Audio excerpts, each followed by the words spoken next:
Hello, beloved. It's me, James.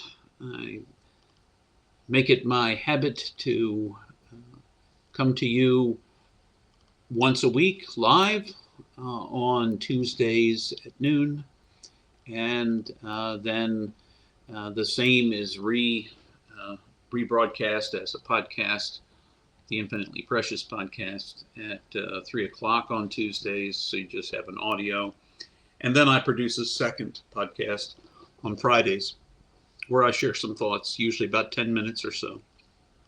Uh, it has been difficult for me to come to grips with what my thoughts are. This is actually a second recording of my Tuesday thoughts. The first ones were going okay. The first recording was going okay until I hit a bump and spun out a bit and started doing something that I try not to do in these podcasts, in these broadcasts, and that is to blame or to point fingers or to mock. I just don't think there's a place for that in public discourse. It happens a lot, but I don't think that there's a place for it. And it certainly, if I want to set an example, I'm not going to do it. So, at about minute 7 of my recording, I lost it. I lost it. Last week, I tried to prepare for my Friday podcast, which I pre record, obviously, so I can upload, and it's available at 3 on Fridays. And I went at it 5 times. The first 4 times, I scrapped. And it was the fifth one that came out all right when I talked about um, diversity and the celebration of diversity and how important diversity in our world is. God must really like diversity, or else there wouldn't be nearly as much as there already is.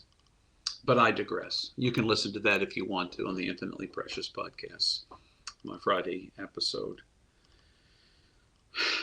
So, if I tried to be a calm, a whole voice when I speak in this space, when I come to you, I have to find that place of wholeness. And oftentimes before I sit down to do this talk that I do, I sit and let go of all these other things that are rising up in me because they're very distracting.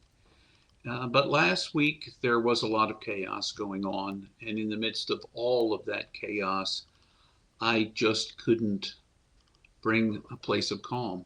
That's fairly unusual for me. If you know anything about me, it's fairly unusual.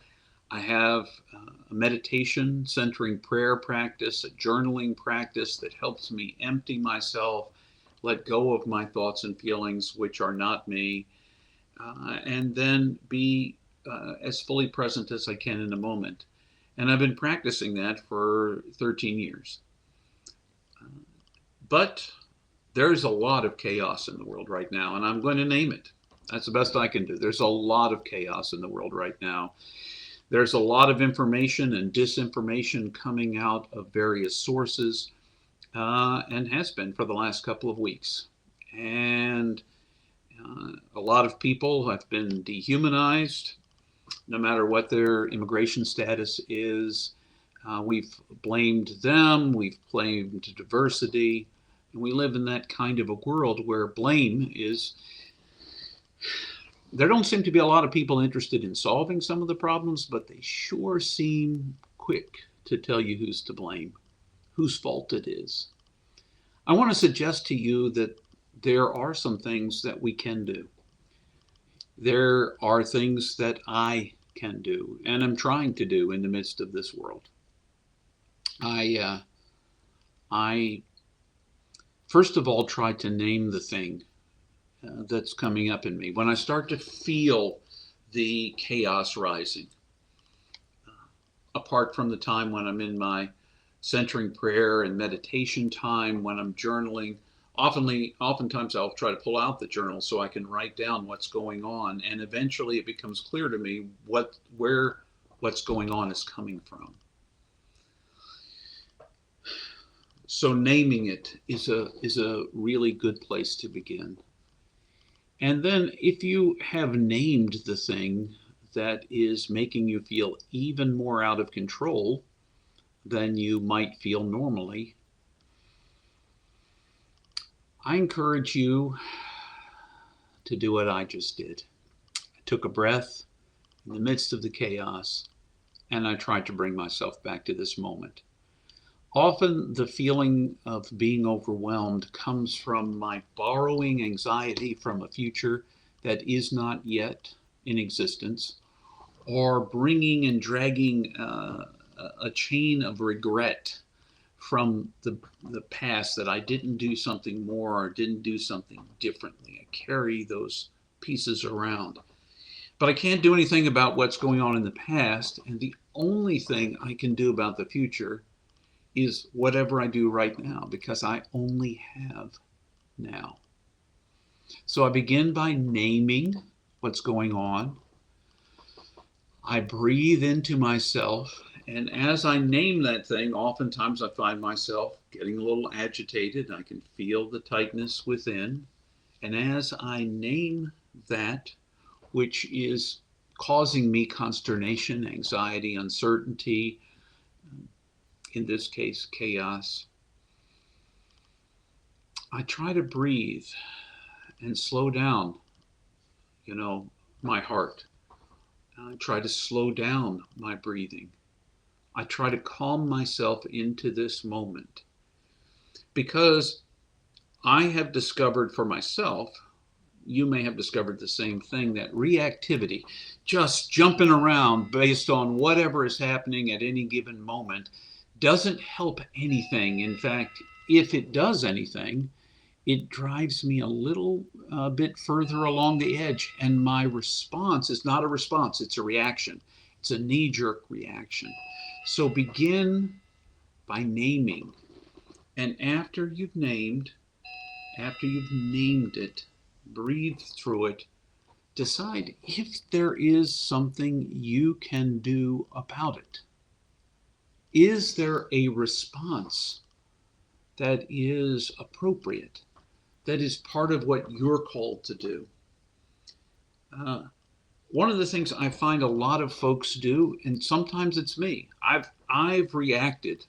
I often do it on social media. Maybe you don't, but I do. I'll see a post that just makes me frustrated or angry. I'm convinced it's filled with disinformation.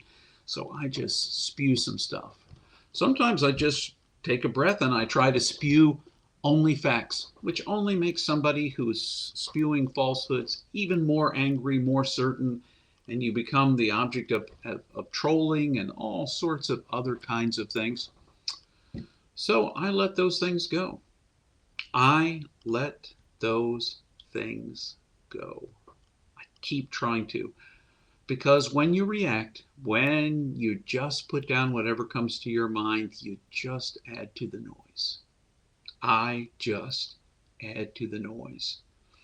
That's why of the 5 podcasts I worked on last week, for 1 podcast on Friday, 4 did not cut it. The 4 that didn't cut it, 2 of them I transcribed and then reworked into blog posts that will make appearances over time on my Substack and my web page, my web blog. But when we get stirred and we let the reactivity shape what we do, it's not often very productive at all. And I suspect that all the disinformation and loud voices and dehumanizing moves are designed, to throw us off our game, to make us live on our back foot, thrown back, if you will, not prepared to respond, but only reacting. So I want to suggest to you and to me to slow it down. Yes, things are happening very quickly in our world, and some of them are very concerning, very concerning. But reacting may not do anything but add more noise. Responding, naming what's going on, slowing down enough to figure out, how can I respond in a way that might make a difference? Taking a step back to ponder, to pray, to contemplate, to meditate, to take a moment to do that, and then engage. Engage with your whole heart. Find the right space for you to be engaged in this conversation.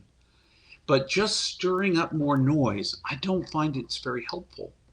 Part of my challenge with all the chaos is it's not just chaos from one side. It may start on that side, but then there's chaos back on the other side, and it's just like all this noise coming at me. And it takes a while to sort through it. So step back from being part of the noise. Catch your breath. If you feel the chaos overwhelming you, it's okay to take a walk. It's okay to sit back. It's okay to turn off all the sources of the chaos that you're listening to in your life for long enough to just come back to yourself. Let go of your thoughts and all the emotions that are driving you to quickly jump in, and instead respond with passion, but in a way that is well thought and carefully tried. Those are my thoughts for today. Remember, you're infinitely precious, unconditionally loved for the gift you already are. You will make mistakes. You will be reactive. You may do some things that you wish you hadn't done, but learn from those moments. Learn from those moments, step back, slow down, catch your breath, name the challenges, and give it your best. Until the next time I see you, you are infinitely precious and unconditionally loved for the gift you already are.